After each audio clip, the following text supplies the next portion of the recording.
RRF Caserta. South Italy in English language.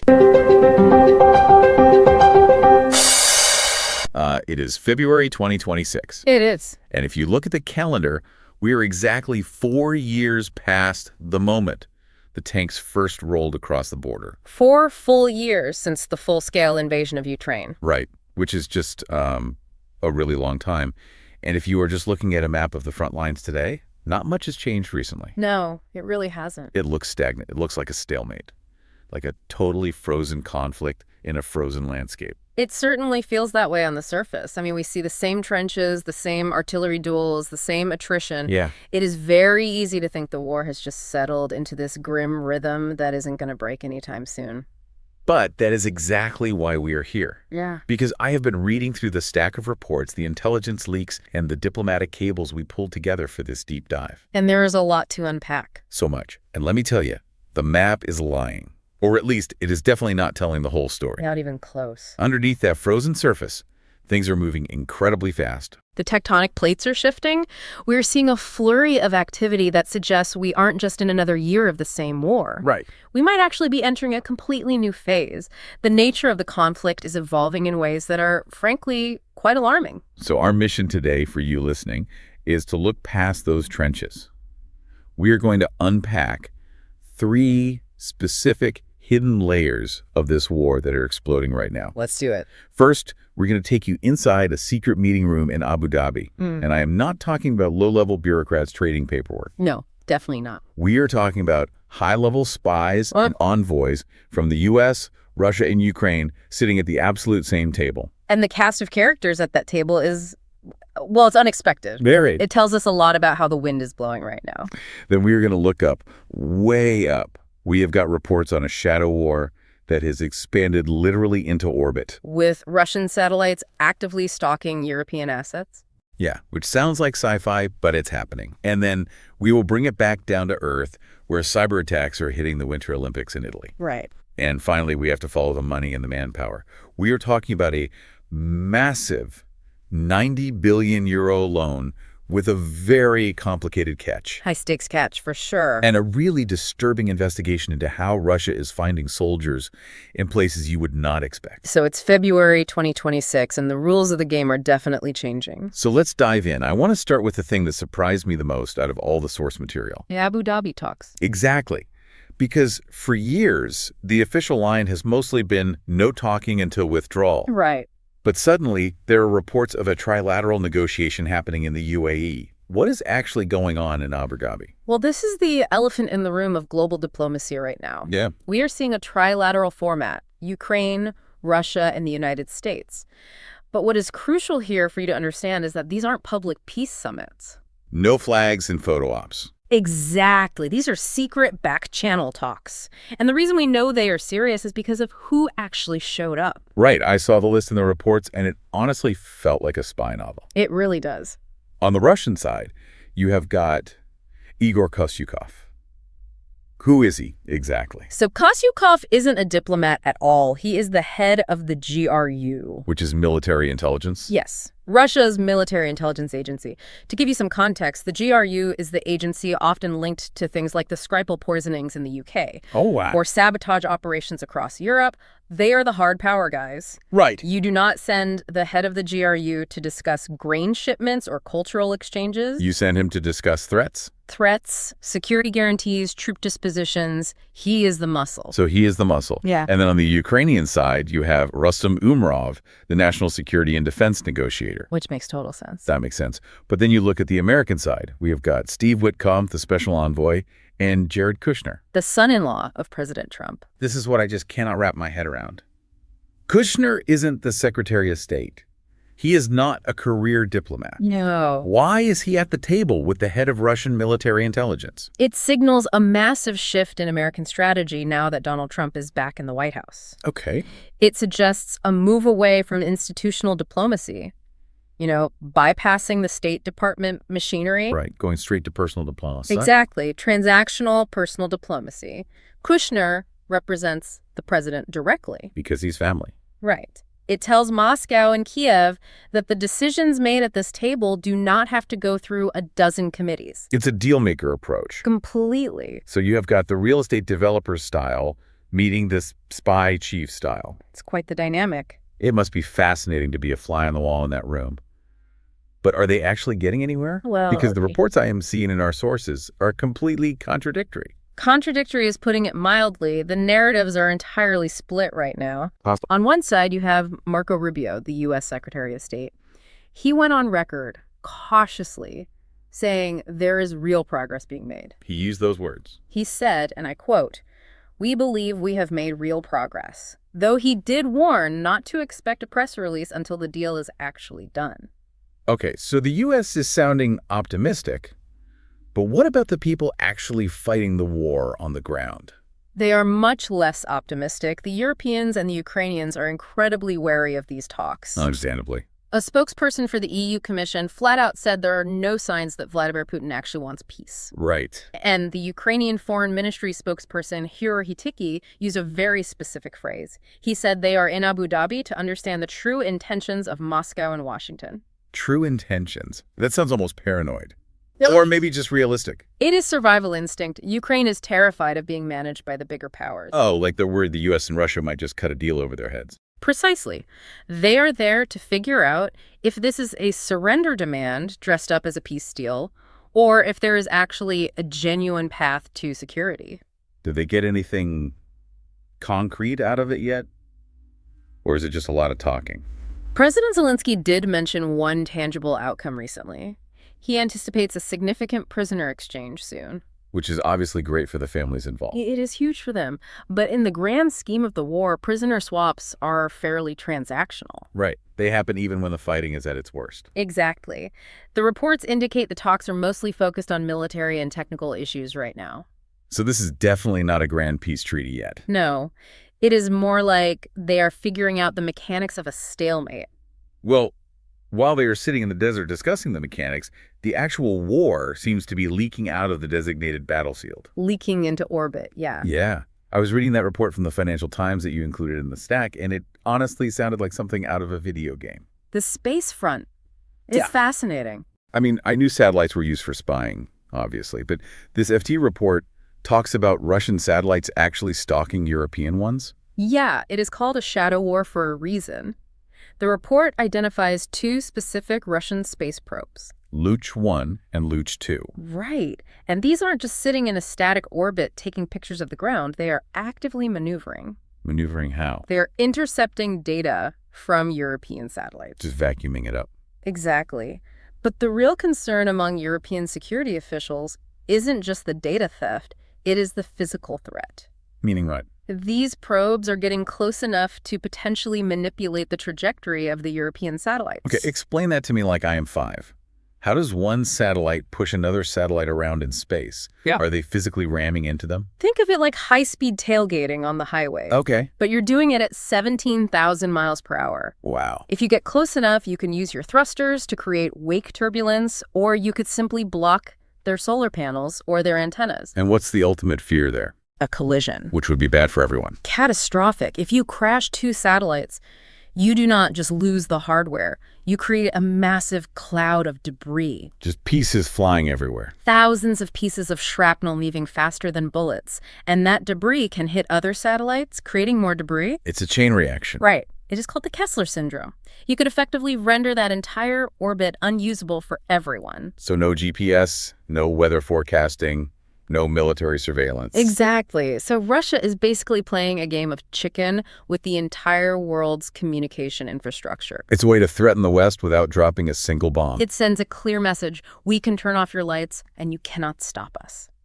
And speaking of turning off the lights, Yeah. that brings us back down to Earth. Because we are currently in the middle of the 2026 Winter Olympics in Cortina, Italy. Right.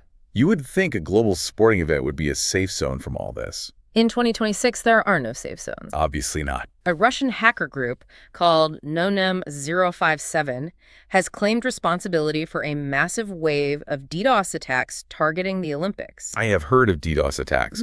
That is when they flood a website with fake traffic until it just crashes. Exactly. It is a brute force digital assault. And they targeted Italian hotels in Cortina. Trying to ruin the logistics of the games. Yes, and they even targeted the Italian embassy in Washington. Did it actually work? Did they stop the skiing? The games went on. Cybersecurity teams are pretty robust these days, but it did cause a lot of chaos for travelers and hotel services. But the interesting part isn't the damage, right? It's the motive. Yes, the hackers were explicitly clear about why they did it. That was the reason. The Italian government, they specifically cited the Meloni government's pro-Atlantic stance and their continued support for Ukraine. Remember, Italy extended its military aid through 2026. This cyber attack was punishment. It is incredible when you step back and look at it. It really is. You have Russian diplomats in Abu Dhabi, Russian satellites in orbit, and Russian hackers causing chaos in the Italian Alps. It emphasizes how totally global this has become. And that global reach isn't just about technology. It is about human resources, too. The manpower issue. Because while Russia is projecting power digitally into Italy, physically on the ground, they are desperate for bodies to man the trenches. This was the part of the research that really upset me. The CNN investigation. Yeah, about the recruitment in Africa. I know Russia has used mercenaries before, like the Wagner Group, but this seemed completely different. It is very different because of the level of deception involved. Right. This isn't about hiring hardened soldiers of fortune. The sources show Russia is operating in countries like Botswana, Uganda, South Africa, and Kenya. And they are setting up recruitment networks, promising young men jobs. Civilian jobs. Like construction. Construction, security, agriculture. They promise visas, a plane ticket to Europe or Russia, and a really good salary. Which for a young man in an impoverished region, that is a golden ticket. It is. But then they get on the plane, land in Russia, and the trap shuts.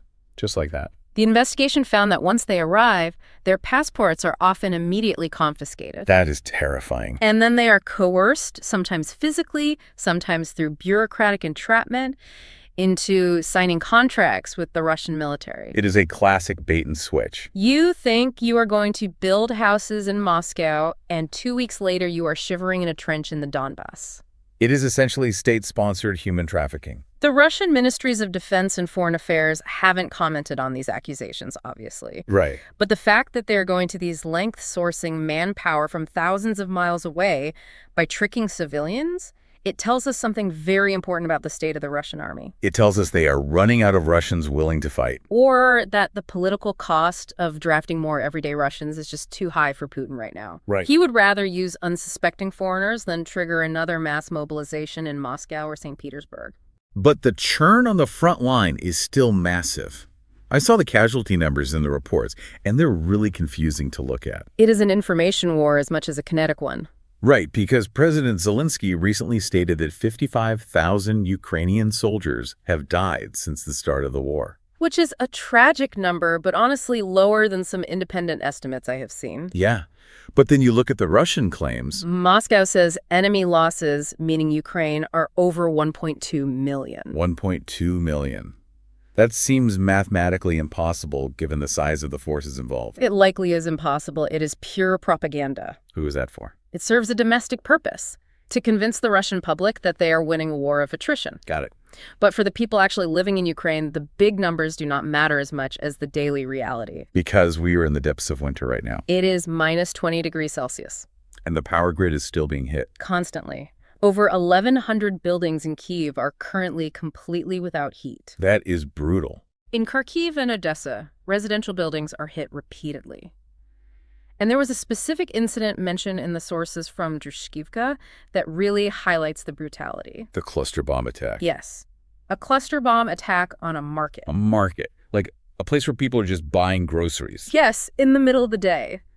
At least 6 or 7 people killed instantly. And Russia claims they hit a military target, right? Well, Russia claims they destroyed an ammo depot. But when the smoke clears, it is civilians lying among the vegetable stalls. That is just awful. This is the reality behind the so-called stalemate. It is a daily grind of basic survival. And survival costs money. Incredible amounts of money. It sure does. Which brings us to the financial layer of all this. Europe is trying to put together a massive loan to keep Ukraine afloat. The 90 billion euro question. Yeah, the EU Parliament is scheduling a vote on February 24th, which is the exact 4-year anniversary. Right. But I tried reading the details of how this 90 billion euro package works, and I honestly got a headache. It is dense. It is not just a straightforward handout, is it? No, it is a very complex financial instrument, and honestly, it is a massive gamble. How does it work? Here is the simple version. The EU borrows the money on the international markets. Okay. They give it to Ukraine to keep their government and military running. But the repayment plan, that is where it gets very creative. Because who actually pays it back? Theoretically, Russia does. Walk me through that. Because Russia isn't exactly writing checks to Brussels right now. No. The plan is that the loan will be repaid using the windfall profits from frozen Russian assets in Europe. Okay, I see. And eventually from war reparations that Russia will be forced to pay after the war ends. Wait, let me make sure I understand this. The EU is lending money to Ukraine and backing that huge loan with money they expect to get from Russia after Russia loses. Exactly. They are essentially taking out a mortgage on Russia's future defeat. Wow. They are betting 90 billion euros that the war will end with a treaty where Russia pays reparations. That feels like a monumental risk. It is. What if that treaty never happens? What if it ends in a frozen conflict where nobody pays reparations? Who pays the loan back then? Then the EU budget is on the hook. Meaning European taxpayers. Exactly. That is why this whole thing is so controversial internally. It is a financial commitment that essentially assumes a total Ukrainian victory. And I imagine not everyone in Europe is thrilled about making that bet. Enter Viktor Orban. Of course. Hungary. Orban is the recurring obstacle in EU unity. He is threatening to block or at least heavily complicate this aid package. Because of his ties to Putin. It's not just about ideology, it is highly transactional for him, too. Sources indicate he is using his veto power to secure continued access to Russian oil for Hungary. So he is basically saying, I will let you loan money to fight Russia as long as I can keep buying cheap oil from Russia. Precisely. It highlights just how fractured European unity still is, even 4 years into this. Right. The EU, as a body, claims Putin is losing, but internally they are still arguing over basic energy and money. Meanwhile, the alliances outside of Europe seem to be tightening up. Very much so. We mentioned Trump earlier, but we have to talk about China. China is the geopolitical backdrop for everything else happening here. Because President Trump, freshly back in office, just had a call with Xi Jinping. Right, and he called it an excellent call. They discussed Ukraine, trade, a bit of everything. But at the exact same time, Putin is planning a visit to China in the first half of 2026. So everyone is courting Beijing right now. It seems like it. China is the pivot point. Putin and Xi are constantly reaffirming their strategic partnership, especially in energy. Russia needs China to survive the Western sanctions. And the U.S. wants China to pressure Russia to stop the war. It is this massive triangle of power that will likely decide the outcome of the war more than any single trench battle ever could. That makes total sense. And there's one more detail from the sources that you flagged, and it honestly scared me more than the space satellites or the fake recruitment networks. Nuclear treaty. Yes, the New START treaty. It is gone. Or rather, Russia has explicitly stated they are no longer bound by it. Yeah. Remind us what that treaty actually did. It was the last major guardrail between the two biggest nuclear powers. Right. It capped the number of nuclear warheads the U.S. and Russia could deploy. It required regular inspections. It provided a baseline of transparency. And with that gone, we are back to a world where there are no limits on nuclear expansion. that is just a really chilling context for everything else we've talked about. It is. The safety net has been completely removed. So let's try to pull this all together.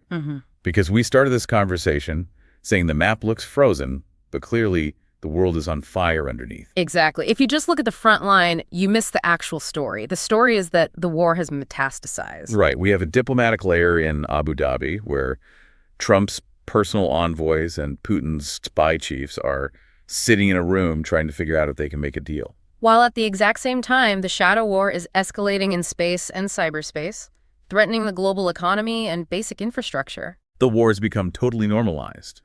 Like people shopping in markets getting hit by cluster bombs, but also globalized. Sucking in recruits from Kenya and hackers targeting Italian ski resorts. And financially, Europe is doubling down on a high-risk bet that Russia will eventually pay for everything, while the nuclear guardrails just fall away completely. It leads to a very difficult question that isn't explicitly answered in the reports. What's that? We look at Abu Dhabi and we hope for peace, right? But when you see the satellite maneuvering, the global recruitment networks expanding, and the nuclear treaties dissolving, Are we actually looking at a path to peace? Yeah. Or are we just negotiating the rules for the next 4 years of conflict? Are the talks in Abu Dhabi about ending the war? Or are they just about managing the escalation so it doesn't destroy the world while the fighting continues indefinitely? That is the big question. Are we solving the problem, or are we just stabilizing the chaos? With the stakes, this high nuclear financial orbital stabilizing the chaos might literally be the best we can hope for right now. Well, that is a heavy reality check. But it is always better to know what is really happening than to just stare at a frozen map. Absolutely. Knowledge is the only way to navigate this. Thank you for helping us connect all those dots. Good. And to you listening, do not just read the surface headlines. Look at who is actually sitting at the table, look at where the money is coming from, and occasionally look up at the stars. It is all connected. Very true. Check the show notes for links to the deep dive reports we discussed today. We will see you next time. RRF Caserta. South Italy in English language.